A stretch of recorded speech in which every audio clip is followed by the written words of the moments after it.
Good morning, Miss Gemma. Good morning to ma'am. Okay, Miss Gemma, can you tell me about yourself? I'm Gemma Cayo Bitaw, 33 years old. I live in San Julian, Tabo City, Kalinga.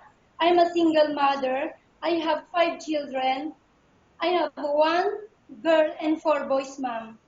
Okay, I have a few questions for you to answer, so let's start. Why do you want to work as a maid?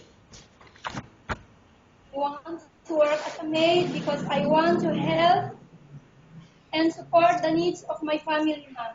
Why you choose Malaysia when there is a lot of other country? Because Malaysia is a good country and they are understandable people, ma'am. How are you qualified for this job?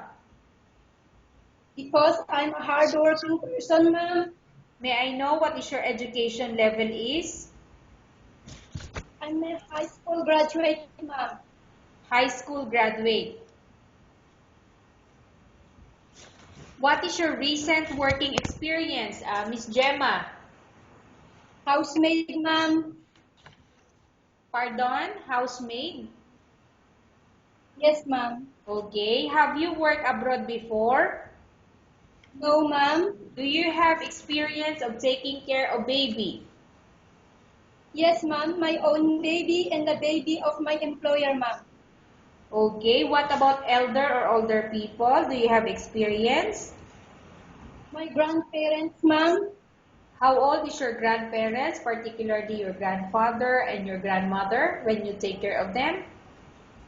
My grandmother is 83. My grandfather is 86, ma'am. Okay, do you have any other special skills? I know how to cook. I know how to clean, washing, and ironing, ma'am. Okay, are you willing to learn new skills? Yes, ma'am. Are you willing to work with a family where the mother-in-law or any relatives stay together? Yes, ma'am. Currently, are you still working now? Yes, ma'am. Are you still working, Miss Gemma? Do you have work? No, ma'am. Sorry. Okay. Do you know how to cook? Yes, ma'am. What sort of food can you cook? Filipino foods, ma'am. Can you tell me? Like adobo, Okay, go ahead. like adobo, paksiw, tinola, and caldereta, ma'am. Okay. Are you aware that you will have to do washing, cleaning, ironing, and cooking? Yes, ma'am. From all the house chores or household work such as cooking, cleaning, ironing, and washing, which do you like most? All the houseworks, ma'am. If ever you were selected to work in Malaysia, who will take care of your kids? My parents and my sisters, ma'am. Okay. You are not allowed to use handphone during working hours. Yes, ma'am. You are only allowed to use handphone after you finish all the works and when going to bed. Yes, ma'am. You are strictly needed to surrender the handphone to your employer in the morning and your employer will return back to you once you're going to bed. Yes, ma'am. If ever your employer finds out that you're abusing your handphone and it's affected your work performance, your employer will confiscate your handphone and you're not allowed to hold it anymore. Instead, your Yes, employer will allow you to call to your family 3 times in a month. You only allowed to bring normal phone and you're not allowed to bring smartphone. Are you agreed for the terms and condition? yes, ma'am. Are you agreeing to the rules and regulation for the handphone? Yes, ma'am. How many years is the contract as you agreed and understand?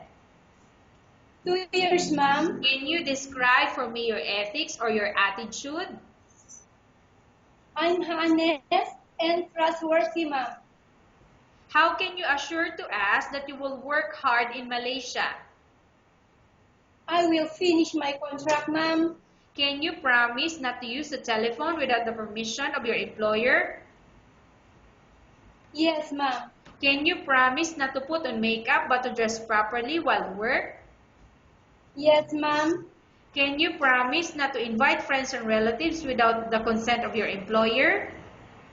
Yes, ma'am. Can you promise not to ask for advance salary from your employer under any circumstances? Yes, ma'am. Do you really understand of the rules and regulation of the agency? Yes, ma'am. Do you pay any placement fee for you to come to Malaysia to work as a maid? No, ma'am. Do you have any history of sickness, example breast cancer or any other illness? No, ma'am. Do you suffer from any skin diseases, allergy or physical defect? No, ma'am. Have you suffered from any serious illness? No, ma'am. Do you smoke? No, ma'am. Have you undergone any operation?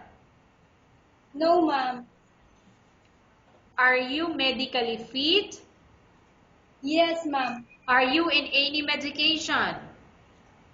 No, ma'am. Are you allergic with any food? No, ma'am. Are you prepared to work for the employer of any race? Yes, ma'am. Are you prepared to eat the type of food taken by your employer? Yes, ma'am. Are you afraid of being left alone in the house? No, ma'am. Are you afraid of dogs or other pets? No, ma'am.